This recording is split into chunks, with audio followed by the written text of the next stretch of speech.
खुशी मनाने के लिए है।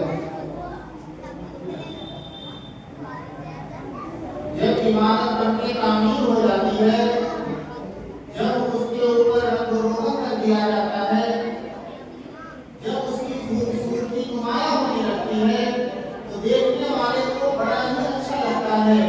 ये इमारत जो बनके तामीर हो चुकी है, ये घर बन गया है, इसमें बड़ा ही बेहतरीन किस्म का रंग लगाया गया है और इसकी जो रोनाई है, जो इसकी खूबसूरती है, वो दूर से चमक रही है। लेकिन उस इमारत को बनाने के लिए, उस बिल्डिंग को बनाने के लिए कितनी मशक्कतें बर्दाश्त की जाती हैं, कितनी कोशिशें की जाती हैं, कितने पैसे खर्च किए जाते हैं, इसके हकीकत से लोग आगाह नहीं होते। ऐसे ही इस आजादी की जश्न हम मना रहे हैं। ये यूनियन की आजादी में, इस आजादी के पीछे बहुत सी जाने गई, लाखों की तादाद में लोग शहीद हुए। ये आसान काम नहीं था कि एक गुलाम मुल्क को आजाद कराना। अंग्रेज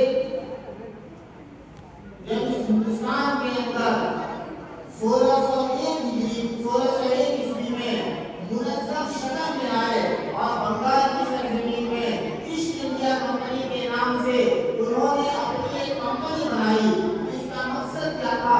तिजारत करना, कारोबार करना, बिजनेस करना।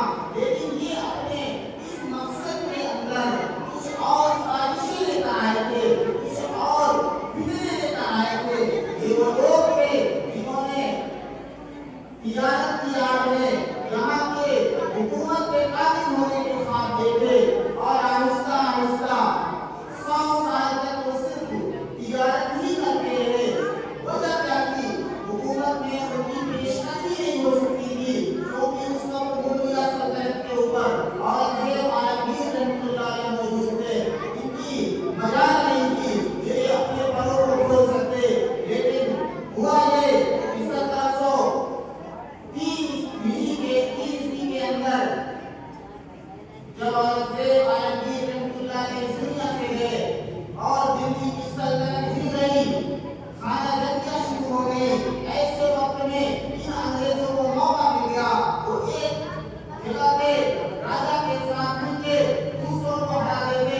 यहाँ के लोग बदकिस्मती से वो जंग हार गए, लेकिन इस जंग के अंदर बड़ा ही नुकसान हुआ।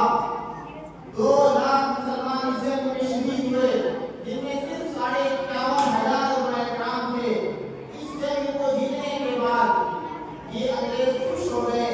अब इस मुल्क के अंदर चप्पे चप्पे पे हमारी हुकूमत कायम हो रही है। अब कोई हमें इस मुल्क से निकाल नहीं सकता है। लेकिन उन्हें क्या मालूम था, जमीन उलमाए किराम की जमात मौजूद है, हज़रत मौलाना कासिम नानवी रहमतुल्लाह अलैह और उनके साथियों ने मिलके बैठ के ये मशवरा किया, अब आजादी की नमाज को आगे कैसे बढ़ाया जाए। इसी फिक्र को लेके 1866 के अंदर उन लोगों ने देवबंद जैसे छोटे कस्बे में एक इदारा कायम किया, दारुल देवबंद के नाम से। इस इदारे का मकसद क्या था? सिर्फ तालीम नहीं थी, सिर्फ इस्लाम नहीं थी। इस इदारे का मकसद था कि तालीम के साथ साथ वो नौनिहाल तैयार किए जाए, वो मुजाहिदीन तैयार किए जाए जो अंग्रेजों के खिलाफ शोभा ले सके। और हुआ भी यही। उस मदरसे का पहला तालिब मौलाना महमूद हसन देवबंदी, जो मस्जिद छत्ता के अनार के दरख्त के नीचे पढ़ने वाला वो पहला तालिब जिसको दुनिया शेखुल हिंद के नाम से याद करती है, ये सबसे पहला मुजाहिद बन के निकला। और इन्होंने तहरीक रेशमी कुमार शुरू की। ये ऐसी तहरीक थी जो देवबंद जैसे छोटे कस्बे से चली, लेकिन बरतानवी हुकूमत को जो इंग्लैंड और लंदन के अंदर थे उन सबको हिला के रख दिया।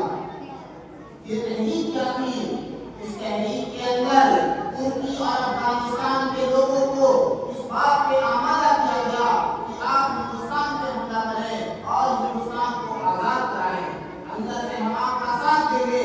ये तहरीक रेशमी कुमार के नाम से चलती रही, लेकिन 1916 के अंदर अपनों की गद्दारी वहां भी काम आई और उनके खास ने अंग्रेजों से कुछ भी कर दी और ये तहरीक पकड़ी गई।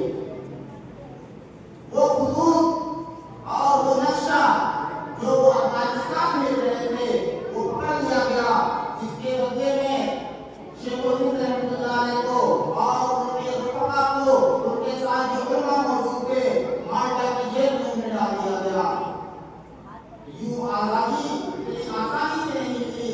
इसके बाद हज़रत शेखुल हिंद रहमतुल्लाह अलैह की ईमा पर, उनके इशारे पर अफ्रीका से, उस वक्त अफ्रीका के अंदर महात्मा गांधी की जवानी की उम्र थी, ये गोपे बनकर वकील बनकर वहां पे अपना काम शुरू कर चुके थे।